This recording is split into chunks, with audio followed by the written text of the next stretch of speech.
fucking answer! Yeah! So long!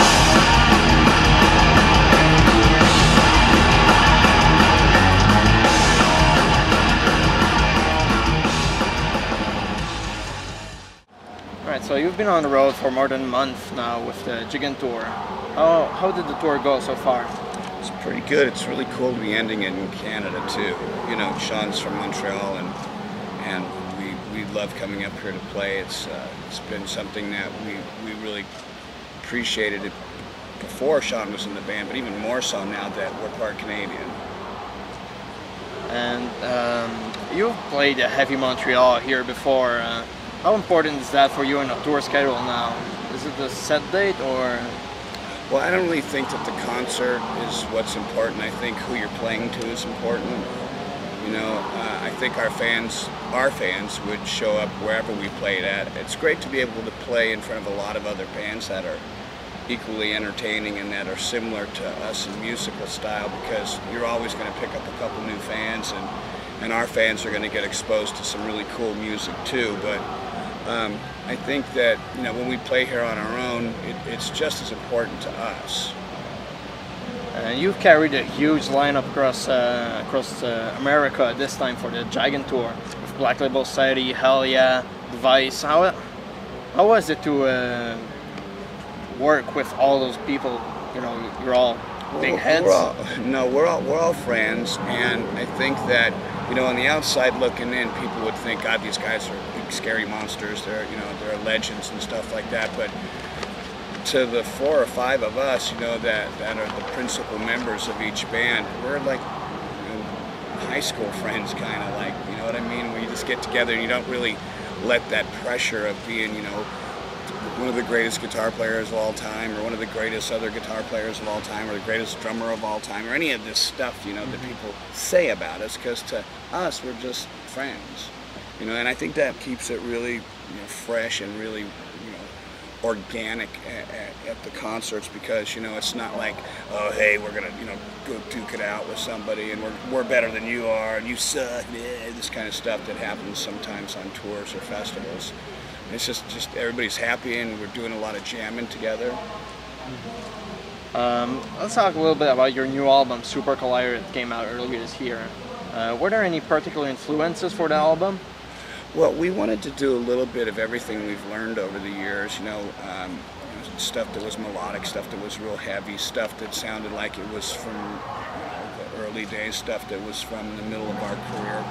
All the stuff we've learned over the years, you know, just kind of see where the record went and not really try and focus on writing any one particular way. I think after making this record, we were so liberated, the feeling that we had when it was done, and, you know, all the reviews. I mean, you know, there's always going to be people that are going to like certain songs and that are going to like other songs, and, you know, our fans are really opinionated, and there's a lot of people in the metal community that say that they love anything or that everything sucks. That's just their role in life. So I don't really get too caught up in what people say about our records, but I thought this was really liberating for us, because I went back and listened to all our back catalog, and I realized that, you know, Sean can drum a lot more than he has been. He's really a great drummer. And with David coming back and Sean becoming tighter as a unit, I've already got a lot of great ideas for new songs we're talking about right now. The critics, you've said it, they've been hot and cold about this album. What can you say to someone that hasn't bought the album yet but thinks about it? Well, when a record comes in at number 6, the critics that say they don't like it don't really matter, because the people have spoken. Like I said, there's a lot of people whose jobs are critics, and what does a critic do? They critique. Sometimes they cross over from talking about the music and start getting personal, which I think is, it's kind of sad. It just kind of shows you that they're not really credible writers when they start attacking a musician personally. But, you know, if you keep it in the realm of what's fair, and you talk about the music, and you don't like something on this record, well, you know what, listen to a couple more songs, there'll be something that you like. It's a really vast offering of everything we do. You can't listen to that record from beginning to end and say that there's not something there for everybody. And you think its sound is representative of Megadeth as a whole, as a musical unit? At the time When we did it, yeah, I think so. I think it's pretty accurate. You know, we all have stuff that we like to listen to. I think that if Chris had his way, it would be much more complex and prog rock-ish. You know, I think that if David Ellison had it his way, there'd be bass solos everywhere. But, you know, if you ask me and Sean, I think we're both really satisfied with it. Sean, like I said, he played more of this record than he's ever played. And I started to get back into a groove with my confidence, with my songwriting and stuff. You know, it doesn't always happen. See, the problem is when you become a major label band and you sell 38 plus million records around the world, there's expectations people have for you. You know, they want you to write songs that are going to be movie soundtrack songs or hit radio singles and stuff. And you know, when we were done with this record, we didn't really focus on that on this record. Super Collider came out of thin air. That track in particular, you know, if that wasn't on the record would seem a lot heavier to a lot of other people. And that's one of those songs that, yeah, it's more like a radio track. But you know, we didn't go into this record thinking, okay, God, we got to write Sudden Death for the Guitar Hero game. You know, we gotta write this song for this movie, which, you know, it's a lot of pressure. So I think going in and doing a record and just figuring, you know what, I'm not gonna worry about writing radio songs. It's gonna be really great for us. And going to Universal right now has been amazing. You know, we don't have any kind of pressure like we did before. You know, some of the other labels we were with, you have to write this kind of a song. It's like, what if we can't? What if we don't want to? And how did the crowd react to the new material? They love it. I think Kingmaker has been a top 5 metal track in America for several weeks now. It's still holding. We do Dance in the Rain with David Draymond coming out and doing that with us, which is a treat for people who get to see that song. Cold Sweat is a song we've been jamming as like an all-star jam where people will come out and play with us. You know, there's been some times where, you know, it's just like last night, it was just SAC. We did it in Dallas and everybody was out there. Not everybody, but I mean, one person from each band was out there. There's a lot of people out there, including Slash, which was really cool. So, what's your favorite album of the year so far? Apart from yours? You know what? I got to be totally honest with you. I don't have one.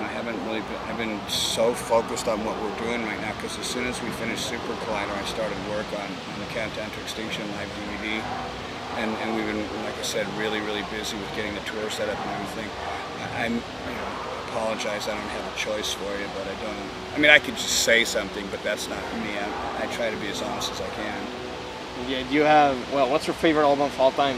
Or of all time? Someone that influenced I can tell you what I've been thinking about in my head lately. I saw something on TV the other day, Judas Priest, and one of my friends is the guy from Stryper, Mike Sweet. He sent me the new album cover he has, and it reminded me of Sad Wings of Destiny. And that's one of my favorite records of all time, is Judas Priest, Sad Wings of Destiny, because, I mean, God, it was so far ahead of its time. You know, I mean, it's not heavy by today's standards, but think about, how old are you? 24. Okay, well, this record, I think, came out in 1976. You know, back then, to be that heavy, that was pretty brutal.